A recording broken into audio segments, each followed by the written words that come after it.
வாழ்க்கை மட்டும் நரகமாக இருக்குது. அதற்கான காரணம் என்ன அப்படின்ட்டு பல பேர் புலம்பிக்கிட்டு இருக்கோம். அப்படிப்பட்ட ஆளாக இருந்தால் இந்த காணொலியை முழுமையாக பாருங்கள்.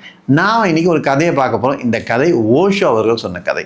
அவர் என்ன சொல்கிறாரு பார்த்தீங்கன்னா, ஒரு மிகப்பெரிய கட்டுமான நிறுவனம் பணி நடக்குதுங்க. அது 25வது மாடியில் ஒருத்தர் மதிய உணவு பற்றி எடுக்கிறார். லஞ்ச் பாக்ஸ் எடுக்கிறார். அதை எடுக்கும் பொழுது அதில் அடுக்கி வச்சிருக்கு சாண்ட்விச் அடுக்கி வச்சிருக்கு. அதில் முதல் சாண்ட்விச் எடுக்கிறாரு, கடிக்கிறாரு. பிடிக்கல எனக்கு, இதில் பீனட் பட்டர் அதாவது நிலக்கடலை சட்னி இருக்குல்லையா அது இருக்குது, எனக்கு பிடிக்காது அப்படின்ட்டு அந்த தூக்கி குப்பையில் போடுறாரு. 2வது எடுக்கிறாரு, கடிச்சிட்டு அதே தான் எனக்கு பிடிக்காது அப்படி அதையும் தூக்கி எறிகிறாரு.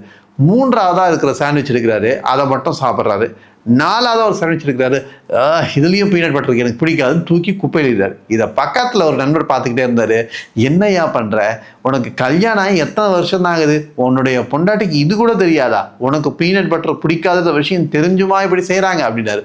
உடனே அவர் திரும்பி பார்த்து முறைச்சி கேட்டார், இப்போ ஏன் என் பொண்டாட்டி நினைவுபடுத்துகிற, இந்த அனைத்து சாண்ட்விச்சையுமே செஞ்சது நான் தான் அப்படின்னாரு. அந்த ஆள் விலை அழுத்து போய் நின்னார். உண்மை அதுதாங்க. நாம தான் நம்முடைய நரகத்தை உருவாக்கிட்டு இருக்கோம். நாம தான் நம்முடைய வாழ்க்கை பாழா போகிறதுக்கு காரணம். இந்த ஒரு விஷயத்தை நம்ம ஒத்துக்க மாட்டேங்கிறோம்.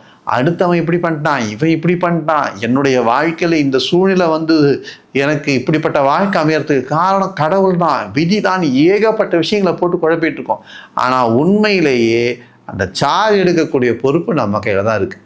நாம தான் நமக்கான நரகத்தை உருவாக்கி கொண்டிருக்கிறோம். இப்போ இந்த கதையில் சொன்னது போல் அவன் தான் அந்த சாண்ட்விச்சை செஞ்சுருக்கலாம். அவன் செய்யும் பொழுதே ஒழுங்காக அவனுக்கு பிடிக்காதது இருந்தால் அந்த பீனட் பட்டரை வைக்காமல் வேறு ஏதாவது வச்சு கொண்டு வந்திருக்கலாம். ஆனால் நாம் என்ன பண்ணுறோன்னா, அந்த மனிதர் செய்த செயல் போல தான் நாம் நம்மை அறியாமலேயே நம்மளை ஒரு அறியாமை சுழலை போட்டு நம்மளை நாமளே கஷ்டப்படுத்திக்கிட்டு இருக்கோம்.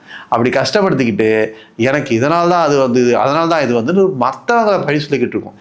நாம் முதல்ல நம்ம மேலே பொறுப்படுத்திக்கணும்.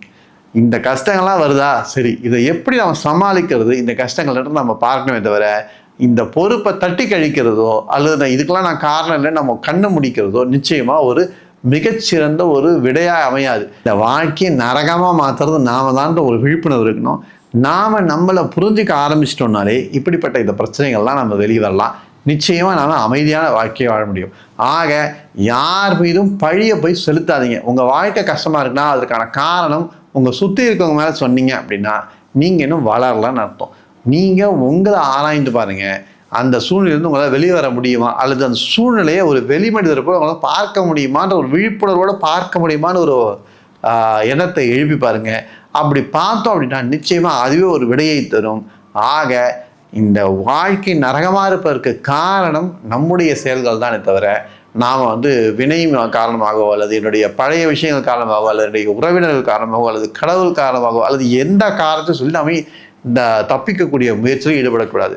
நாம் முழு பொறுப்பை ஏற்றுக்கிடும். அந்த முழு பொறுப்பை ஏற்றுக்கிறது மட்டும் இல்லாமல் அதை எப்படி நாம் தீர்க்கலாம் அப்படின்ற விஷயத்தை தன்னம்பிக்கையோடு பார்க்க ஆரம்பிக்கணும். எந்தெந்த விஷயங்கள்லாம் நாம் மாற்றிக்கிட்டா இந்த விஷயத்தெலாம் வெளியே வர முடியுன்ற ஒரு யோசனை அப்போது தான் பிறக்கும். நாம் அடுத்தவங்களையே குறை சொல்லிக்கிட்டு இருந்தோம்னா அதற்கான விடை நமக்கு கிடைக்காதுன்றதான் ஒரு முக்கியமான விஷயம். இது போன்ற அருமையான கதையும் கருத்தையும் தினந்தோறும் கேட்க கார்த்திக் குமரன் இம்ப்ரெஷன்ஸ் அப்படின்றத யூடியூப் சேனல் சப்ஸ்கிரைப் செய்யுங்க. மீண்டும் அருமையான கதையுடன் உங்களை சந்திக்கிறேன். நன்றி, வணக்கம்.